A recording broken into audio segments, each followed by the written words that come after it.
Hello, I'm going to walk you through the assembly of the Fury 325 nanocoaster by Coasterdynamix. So first, let's open the box and lay the parts out. The parts are delicate, be careful when opening the box. Now we've got an instruction sheet, a couple of pieces of acrylic, this is the base, and then a sheet of stainless steel with the pieces cut into it. A couple things I want to point out on the sheet is you have an etched side, and you can see the etching on the badge as well as the station, and then there is a smooth side. That's important because there are numbers at the edge of each track piece. And so for example, the lift hill has a number 1 and number 2. Well, the next piece you're going to want to put in after that will have a 2 and then a 3.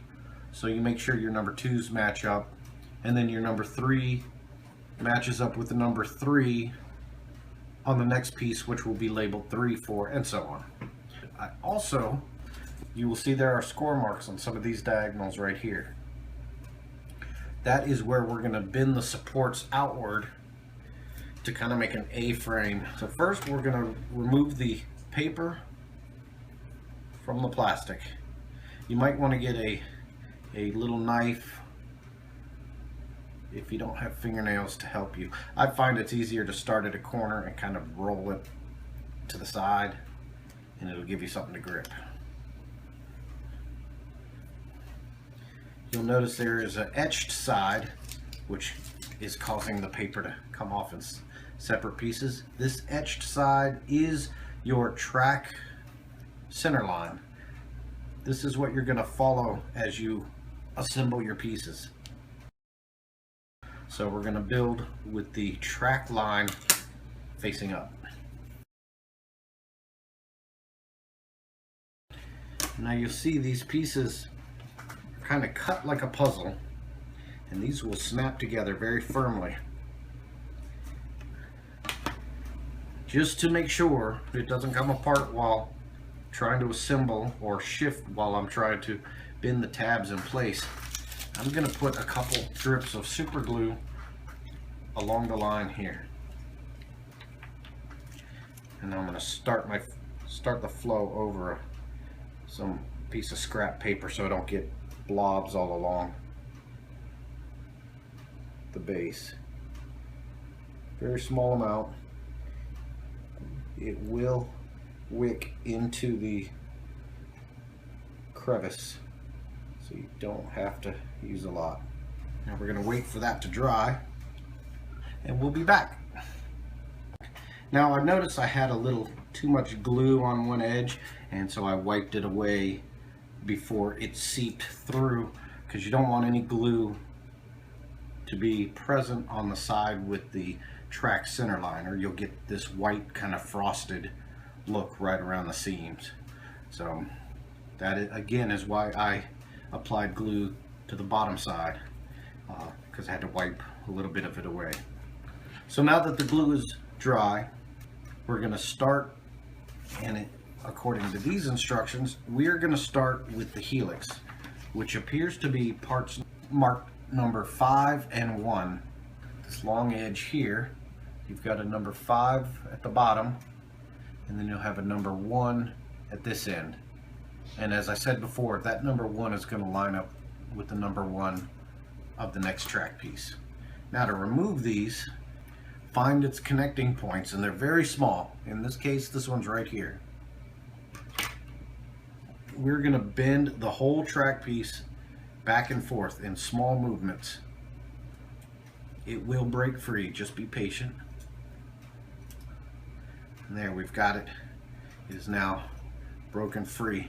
And I want to show you at the end.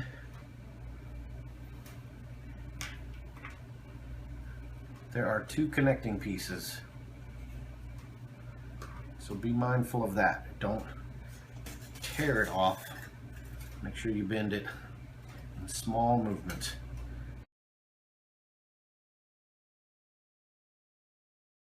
Now you'll see a set of single tabs and then some of these bigger tabs that have kind of a header above them. That will help you know where to place it along the base, because you have some long slots and then you have some very small slots. So the single slots will go into the small slots, and then these longer tabs go in accordingly. So I've looked at the picture and I've seen that the wide tab here is going to go at this part of the base where the lift hill is going to end. And now I'm going to pre-bend this just a little bit so I can get this started. When you push your tabs into the base, make sure that metal is, this metal here at the bottom is all the way flush with the base. And then you will take your tabs and you will bend these tabs out to 90 degrees. Now I'm holding this with my thumb as I bend the tab with my finger. And then I will continue to follow the etched line all the way around.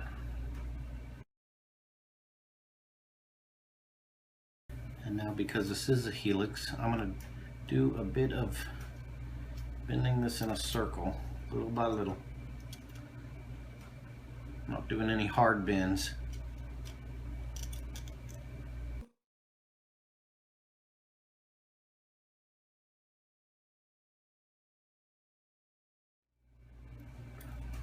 Now these do have a lot of small tabs, so just be patient and your model will end up awesome.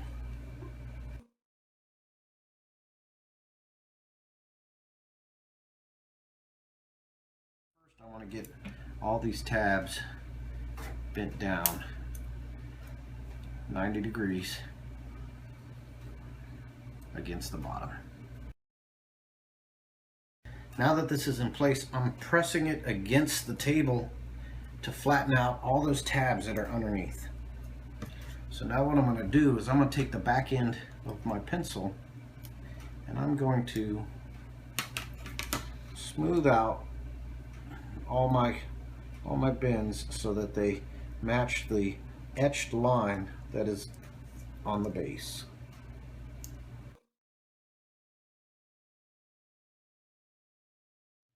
Alright, that looks pretty good right there. I'm using some microfiber cloth to clean off these fingerprints as I go along.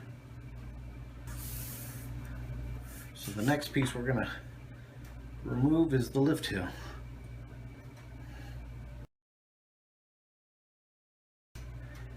You don't want to rush it and end up with a crease in the middle of your track. Now this one is going to have quite a bit of bending to do ahead of time. We've got the brake run here and the turnaround, so I'm going to give that some bending first.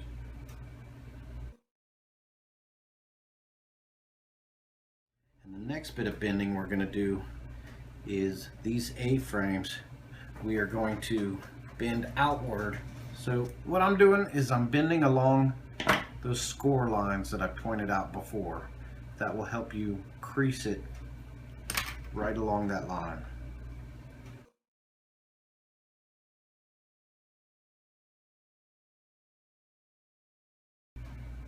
Now I'm using the back end of my pin to help flatten out these corners as I finish the bend. And I'm looking straight down from above to make sure my sideways bends are as close to 90 degrees as I could get them. We're now ready to insert the lift hill into the base. And with the pre-bending that I've done before, it allows me to line up the tabs much easier.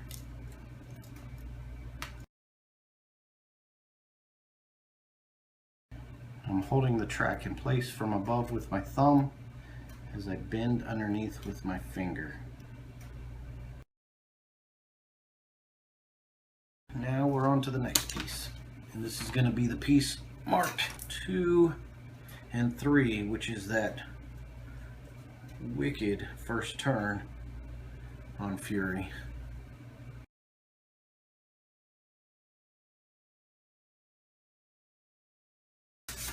And again, remember, patience will help you remove the pieces all in one piece without bending them.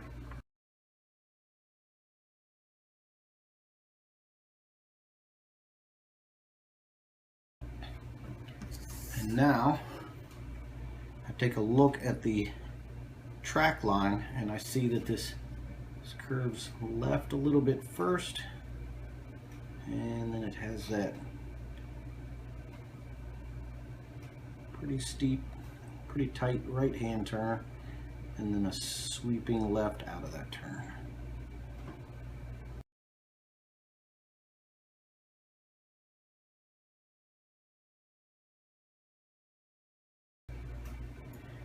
Alright, this was a pretty tight turn, so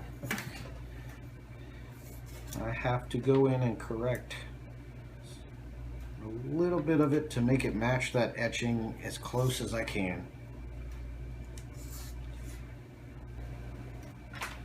Moving on to part number 3-4, and that's going to be this one, which doesn't look like much is going on, but on the real ride these are some wickedly banked turns.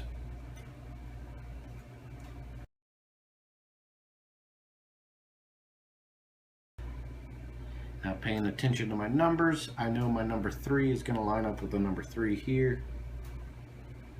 So I'm going to do a bit of pre-bending.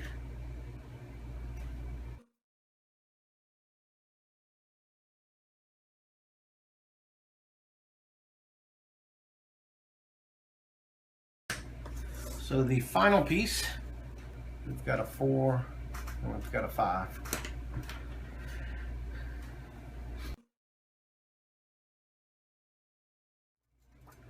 I feel like a broken record, but remember, be patient and the pieces will separate.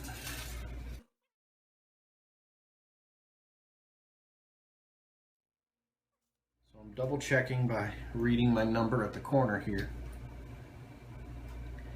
And I'm going to start with bending my 90s.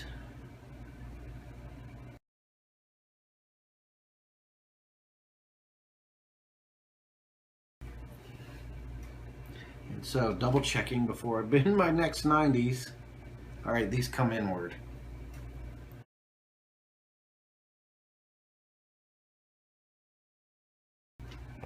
Alright. And now I'm going to pre-bend this turn.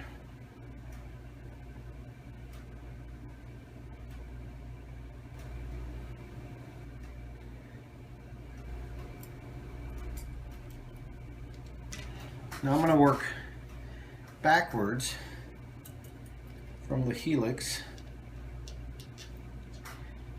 back towards that awesome overbanked turnaround.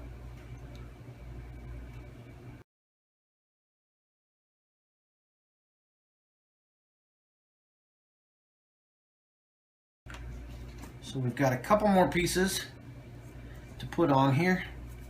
This piece here is going to be the station house. And because this piece is so small and delicate, I'm bending the metal on either side back and forth.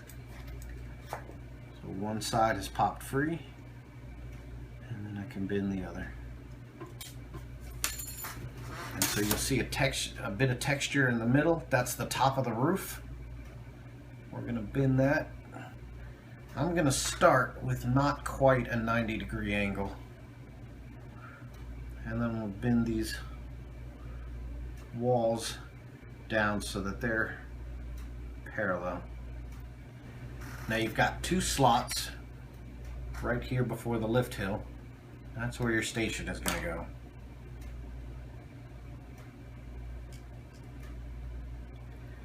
Now before I finalize the station, I look in and I see the walls are not quite parallel.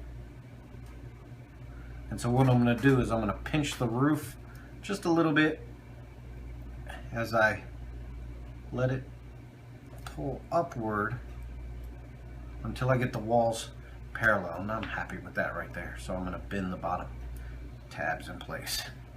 Final hurdle, you've got the Fury 325 black.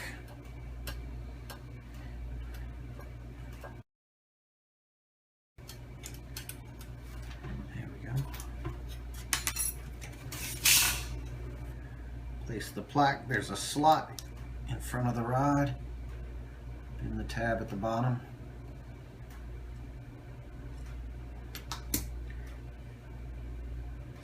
And you could leave that plaque upright.